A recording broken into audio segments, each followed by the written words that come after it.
అందరికీ నమస్కారం. ఈరోజు వైకాపా పార్టీ క్రెడిట్ చోరీ అంటూ ఆ పార్టీ నాయకులు కానీ అలాగనే వాళ్ళు పేమెంట్ చేసి పెట్టుకున్న పేటీఎం బ్యాచ్ కానీ చాలా పెద్ద ఎత్తున గగ్గోలు పెడతా ఉన్నారు. ఈరోజు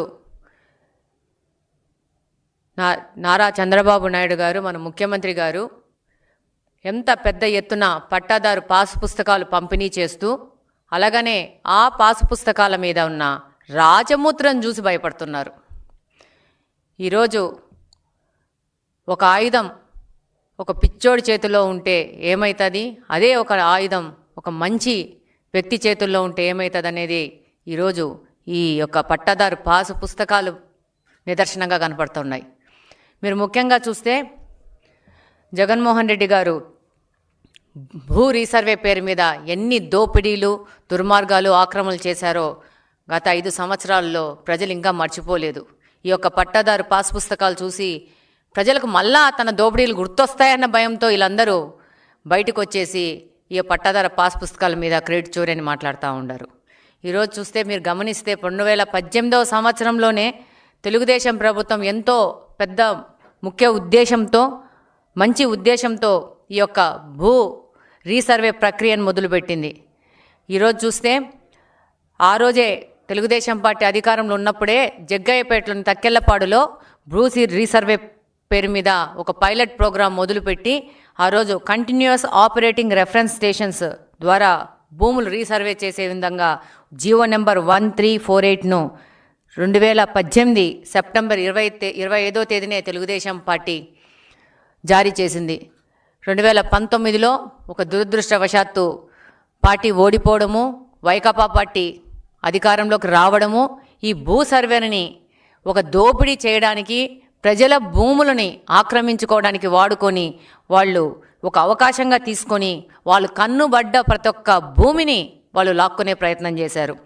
ఈరోజు ఈ భూ సర్వేల వివాదాలు సృష్టించి, ఈ భూ సర్వేతో రీసర్వే పేరుతో ప్రజల మధ్యన వివాదాలు సృష్టించి న్యాయపరంగా సాయం దక్కకోకుండా వైసీపీ నాయకులు 2 రకాల పద్ధతులను ఈరోజు చేశారు. మీరు చూస్తే రీసర్వే పేరుతో దాదాపు రాష్ట్రంలోని చాలా భూముల్ని 22A జాబితాలో చేర్చడము, ఆ తర్వాత ఆ భూ వివాదాలు పరిష్కారం కాకుండా ప్రజలు అల్లకొల్లోలం పడితే మీకు క్లియర్ టైటిల్స్ ఇస్తామని చెప్పేసేసి భూ వివాదాలు పరిష్కరిస్తామని చెప్పి ఈ యొక్క ల్యాండ్ టైటిల్ యాక్ట్ని 2023 అక్టోబర్ 31న ప్రకటించడం జరిగింది. ఈ ల్యాండ్ టైటిల్ యాక్ట్లో ఆంధ్రప్రదేశ్లోని ప్రతి ఒక్క వ్యక్తికి తెలుసు ఈ ల్యాండ్ టైటిల్ యాక్ట్ ఏ విధంగా వాళ్ళ యొక్క స్వేచ్ఛను హరిస్తూ వాళ్ళ ఆస్తులను ఆక్రమించుకోవడానికి ఈ యొక్క ల్యాండ్ టైటిల్ యాక్ట్ తీసుకొచ్చినారనేది. దీని ప్రకారము ఏవైనా భూమి యొక్క సమస్యలు తలెత్తితే భూ అప్పిలేటుకు పోవాల్సి ఉంటుంది అని ఈ ల్యాండ్ టైటిల్ యాక్ట్లో చేర్చి ఈ ట్రిబ్యునల్ పరిష్కారాలన్నీ ఈ ట్రిబ్యునల్ అప్పిలేట్లోకి పోయే విధంగా తయారు చేశారు. దీంట్లో ఈ యొక్క అప్పిలేట్ ట్రిబ్యునల్లో ఉండాల్సిన అధికారులు నీతి ఆయోగ్ చెప్పిన ప్రకారము నిపుణులు, బాధ్యతాయుతమైన అధికారులు, అలాగనే న్యాయ అధికారులు ఉండాలని చెప్పేసి ఈ అప్పిలేట్ ట్రిబ్యునల్లో నియమించాలని నీతి ఆయోగ్ చెప్తే వైకాపా పార్టీ ఏం చేసింది, ఎనీ పర్సన్ అనే పాయింట్ని చేర్చి నీతి ఆయోగ్ని కంప్లీట్గా పక్కన పెట్టేసి ఈ యొక్క ట్రిబ్యునల్లో కంప్లీట్గా వాళ్ళ యొక్క కార్యకర్తల్ని పెట్టుకునే విధంగా ఒక పెద్ద ఆలోచన చేసి ప్రజల ఆస్తులను హరించడానికి, ప్రజల ఆస్తులను కొల్లగొట్టడానికి 2023లో పెద్ద ప్రణాళికను రచించింది.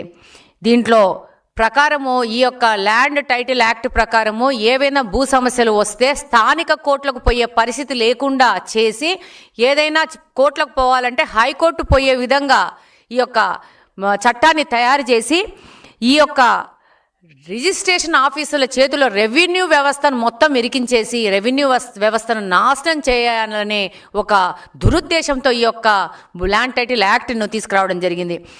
రిజిస్ట్రేషన్లు చేశాక ఒరిజినల్ డాక్యుమెంట్స్ ఇవ్వరు, దాని బదులు డూప్లికేట్స్, జిరాక్స్ కాపీలు ఇస్తాము, మీ యొక్క ఆస్తులన్నీ మా దగ్గర భద్రపరుచుకుంటాము అని చెప్పి ఒక ప్రైవేట్ వ్యవస్థకి, ప్రైవేట్ వ్యక్తులకి, ఒక కంపెనీకి ఈ యొక్క మన ఆస్తుల డాక్యుమెంట్స్ అని ఇస్తామని చెప్పి ఈ యొక్క చట్టంలో చేర్చింది.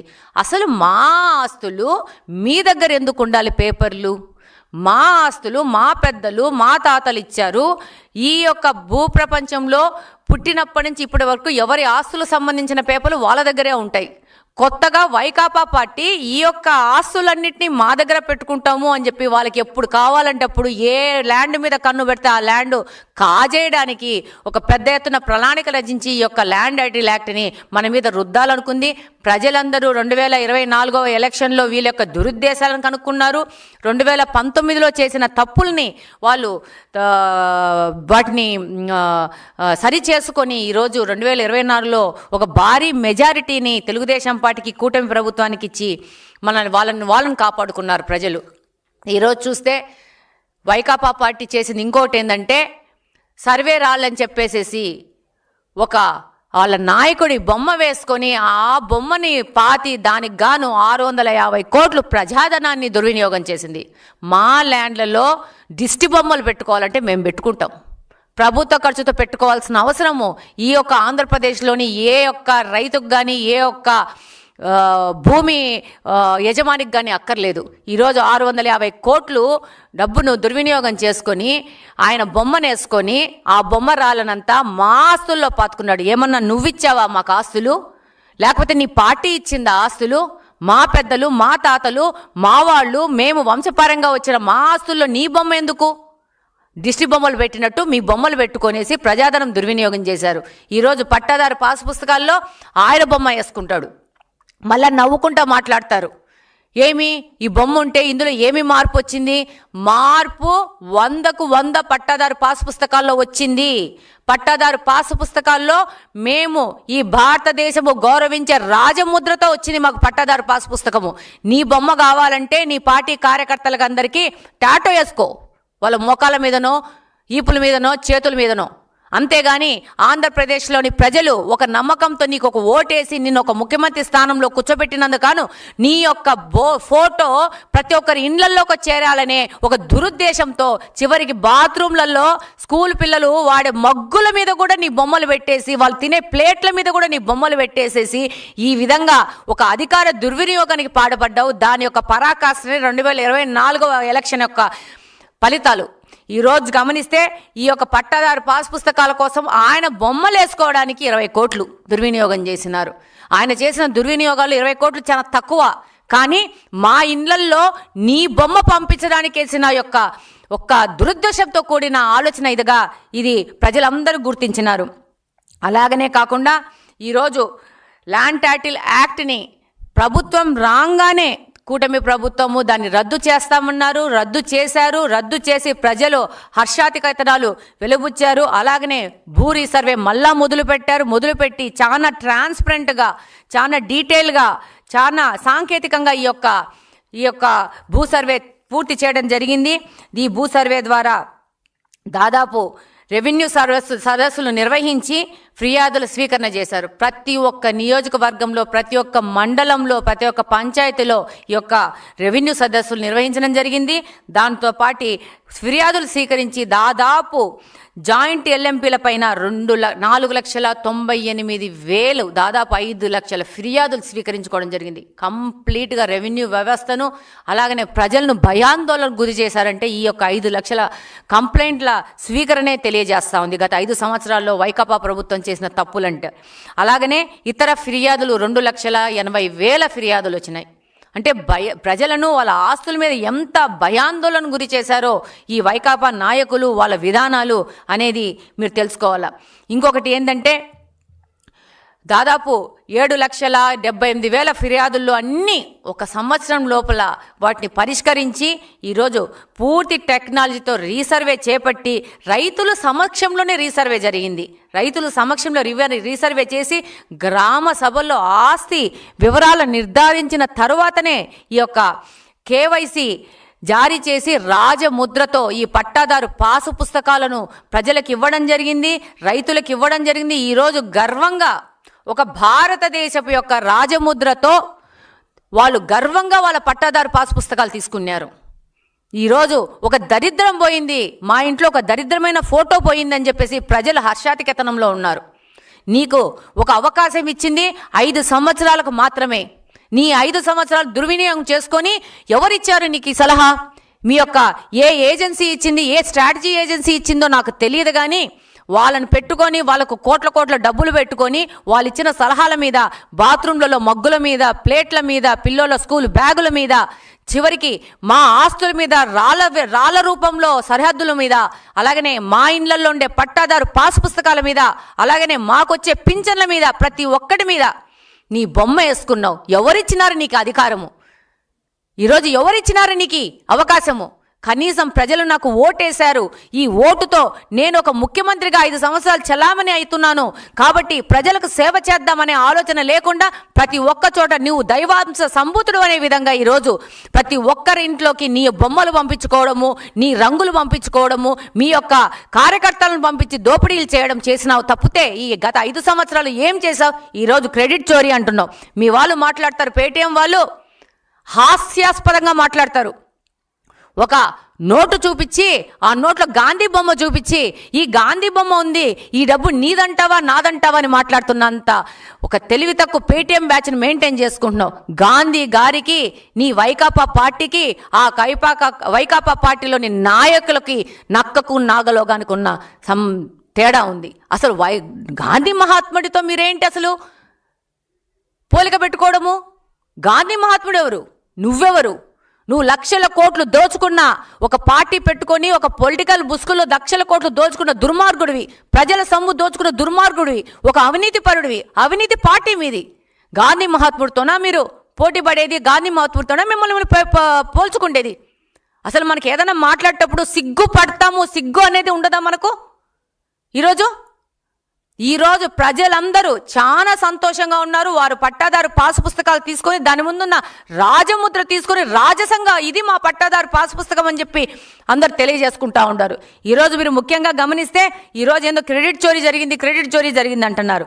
2020 జూలై 2వ తేదీ జీవో నెంబర్ 164లో, అలాగనే అదే ఏడాది 17వ తారీఖున జారీ చేసిన జీవో నెంబర్ 350 పూర్తిగా పరిశీలిస్తే రీసర్వే క్రెడిట్ టోటల్ తెలుగుదేశం పార్టీదే. 2018వ సంవత్సరంలో ఒక పైలట్ ప్రాజెక్ట్ లాగా తెలుగుదేశం పార్టీ భూ రీసర్వే అనేది స్టార్ట్ చేసింది. దాని కంటిన్యూయేషన్ మాత్రమే మీరు చేశారు, వైకాపా పార్టీ చేసింది. అలాగనే సిఓఆర్ఎస్ నెట్వర్క్ ద్వారా రీసర్వే చేపట్టాలని చెప్పి ఇచ్చిన పరిపాలన అనుమతులు కానీ టెక్నికల్ ఆర్డర్లు కానీ వైసీపీ ప్రభుత్వము యొక్క బండారం మొత్తం బయటికి తీసుకొస్తుంది. ఈరోజు మీరు 10 మంది పేటీఎం బ్యాచ్తో మీరేదో పేమెంట్ చేసుకొని వాళ్ళతో మాట్లాడిస్తే ప్రజలు ఆ మాటలను చూసి నమ్ముతారు అనుకోవద్దండి. మీ మాటలు నమ్మరు కాబట్టే, మీ మాటలతో మోసపోయినామని తెలుసుకున్నారు కాబట్టే 2024వ సంవత్సరంలో 164 సీట్లతో కూటమి ప్రభుత్వాన్ని గెలిపించడం జరిగింది. అసలు మా కడప జిల్లాలోనే బద్వేలు కానీ, రాజంపేట కానీ, తంబల్లపల్లె కానీ మా యొక్క తప్పిదాలతో ఓడిపోవడం జరిగింది. కానీ అవి కూడా మా సీట్లే. మీరు సింగిల్ డిజిట్లో ఆగిపోవాల్సిన వాళ్ళు. ప్రజలు మీ యొక్క దురాగతాలకి, మీ యొక్క దౌర్జన్యాలకి కంప్లీట్గా అవగాహన ఉంది ప్రజలకి. ఈరోజు ఎక్కడ ఈ యొక్క పట్టాదారు పాస్ పుస్తకాలు పోతే ఇంత మంచి పని చేసింది కూటమి ప్రభుత్వం అని ప్రజలందరూ అనుకుంటున్నారని చెప్పేసి పొల్లోమని చెప్పి వచ్చి ఇది క్రెడిట్ చోరీ అంటున్నారు. డెఫినెట్గా క్రెడిట్ చోరీ గురించి మాట్లాడే ముందు మీకైతే మాత్రము ఒక క్రెడిట్ అయితే ఇస్తున్నాం. ఈరోజు రాష్ట్రంలో భూ వివాదాలు సృష్టించి రెవెన్యూ వ్యవస్థను సర్వనాశనం చేసి అలాగనే ప్రజలను భయాందోళనకు గురి చేసి క్రెడిట్ మాత్రం మీకే ఇస్తూ ఉండం. ఈరోజు గాంధీ మహాత్ముడిని జగన్ గారితో పోల్చి సంస్కృతి మీకే క్రెడిట్ ఇస్తున్నాం. కాబట్టి మీరు సాధించుకున్న క్రెడిట్ తీసుకునే ఉద్దేశం ఈ రాష్ట్రంలో ఎవరికి లేదు, ఏ పార్టీకి లేదు. ముఖ్యంగా తెలుగుదేశం పార్టీకి మీరు సాధించుకున్న మీ క్రెడిట్ చోరీ చేయాల్సిన అగత్యము, అవసరము, అవకాశం మాకు అసలు లేనే లేదు. ఈరోజు మీరు ముఖ్యంగా గమనిస్తే సిఫార్సు జీవోగా 2018 సెప్టెంబర్ 25వ తేదీన ఈ 1348ను వైసీపీ పార్టీ మెన్షన్ చేయడము మీరు గమనించవచ్చు. అలాగనే తెలుగుదేశం పార్టీ చేసిన భూ సర్వే చేసి ప్రజలని యొక్క ఆస్తులను కాపాడే యొక్క ప్రయత్నాన్ని ఈ యొక్క దాన్ని ముందుకు తీసుకుపోవాలి. కాబట్టి ముందుకు తీసుకుపోయి ద్వారా మీరు ఏ విధంగా ప్రజల ఆస్తులని దోచుకోవాలన్న దాంతో ఈ భూ సర్వేని 5 సంవత్సరాలు వాడుకున్నారు తప్పితే ఏ ఒక్క రైతు ఏ ఒక్క పౌరుడు మిమ్మల్ని చూసి భయపడని రోజు ఏ రోజన్నా ఉండిందా గత 5 సంవత్సరాల్లో? ముఖ్యంగా మిమ్మల్ని మీరు ప్రశ్నించుకోవాలా. ఈరోజు ఈ యొక్క 2024 ఎలక్షన్ తర్వాత కనీసము ఒక మనస్సాక్షిని ప్రశ్నించుకోవాలి వైకాపా పార్టీ నాయకులు. అది మానేసి ప్రజల మీద దౌర్జన్యాలు చేయడము, ప్రజలను రకరకాల రప్ప అనే మాటలు మాట్లాడుకుంటూ ప్రజల్ని బెదిరించాలనుకోవడము, పీపీపీ విధానం ద్వారా ఎవరన్నా కాలేజీలు తీసుకుంటే మేము వచ్చి లోపలేస్తామనుకున్నాం. కానీ ప్రజలంతా గమనిస్తున్నారు, మీ మాటలను గమనిస్తున్నారు, మీ చేష్టలను గమనిస్తున్నారు, మీరు చేసే డ్రామాలను గమనిస్తున్నారు. మామిడికాయలు కొనుక్కొచ్చి రోడ్ల మీద వేసినంత మాత్రాన ప్రజలకు అవగాహన లేదనుకుంటున్నారు. వాస్తవం ఒకటి ఉంటుంది, అబద్ధం ఒకటి ఉంటుంది. అబద్ధం తెలుసు ప్రజలకి, వాస్తవము తెలుసు. అది తెలుసుకున్నారు కాబట్టి 2024వ సంవత్సరంలో ప్రజలందరూ ఒకటే మాట మీద ఈ వ్యక్తి మాకు వద్దు, ఈ పార్టీ మాకు వద్దు, దీనివల్ల మా భవిష్యత్తుకు నష్టము, దీనివల్ల మా పిల్లలకు భవిష్యత్తుకు నష్టము. ఒక్క డిఏసి కూడా నడపలేదు 5 సంవత్సరాల్లో. ఈరోజు కూటమి ప్రభుత్వం 16,000 మందికి ఒక సంవత్సరం లోపల డిఏసిని ప్రకటించి పరీక్ష నడిపి వాళ్ళకి పోస్టింగ్లు ఇచ్చి ఆర్డర్లు ఇచ్చి వాళ్ళు ఈరోజు స్కూళ్ళలో పనిచేస్తున్నారు. ఒక్క కానిస్టేబుల్ రిక్రూట్మెంట్ జరగలేదు మీ వలన.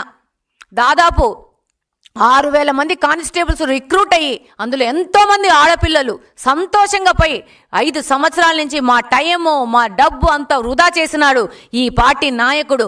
ఈ పార్టీ వల్ల మేము నష్టపోయినాం, ఆర్థికంగా నష్టపోయినాం, మానసికంగా నష్టపోయినాము అని చెప్పేసి ప్రతి ఒక్క పౌరుడు ఆంధ్రప్రదేశ్లో ఫుల్ క్లారిటీతో ఉన్నారు. కాబట్టి మీరు దోపిడీ చేస్తారనే క్రెడిట్ మాకొద్దు, మీరు దౌర్జన్యాలు చేస్తారనే క్రెడిట్ మాకొద్దు, ఈ విధంగా భూ సమస్యలు సృష్టించి ప్రజలను అల్లాకోలం చేశారనే క్రెడిట్ మాకొద్దు. ఆ క్రెడిట్ అంతా మీరే ఉంచుకోండి, మీరే గొప్ప వ్యక్తులుగా చలామణి అవ్వండి. ఇంకా పేటీఎం బ్యాచ్లు మాట్లాడుకుంటూ ప్రజలకు మీ గురించి వచ్చిన క్లారిటీని ఇంకా ప్రస్ఫుటంగా తెలియజేయండి. తెలుగుదేశం పార్టీ కూటమి ప్రభుత్వము ఖచ్చితంగా ప్రజాక్షేమం కోసము, ప్రజల కోసము, ప్రజల యొక్క ఆస్తుల పరిరక్షణ కోసము, యువత పరిరక్షణ కోసము, యువతకు కావాల్సిన వాళ్ళ కెరీర్ గ్యారంటీ కోసము, అలాగనే విద్యార్థుల సేఫ్టీ కోసము, సమాజ సేఫ్టీ కోసము పనిచేస్తాము. మీరు మాట్లాడే మాటలు విని దానికోసము మేము టైం వృధా చేసుకునే పరిస్థితి లేదు. అభివృద్ధి కోసము, యువత కోసము, ప్రజల కోసం పనిచేసే విధంగా తెలుగుదేశం పార్టీ సంపూర్ణంగా సిద్ధంగా ఉంది, కష్టపడతా ఉంది. డెఫినెట్గా రాబో కాలంలో ఆంధ్రప్రదేశ్ను భారతదేశంలో మొట్టమొదటి రాష్ట్రంగా తీసుకొచ్చే ప్రయత్నం మా ముఖ్యమంత్రి గారు చేస్తూ ఉన్నారు. దాని వెనక కార్యకర్తలాగా సైనికులుగా పనిచేయడానికి తెలుగుదేశం పార్టీలోని కుటుంబ సభ్యులందరూ పనిచేస్తారని సందర్భంగా తెలియజేసుకుంటున్నాను. జై హింద్.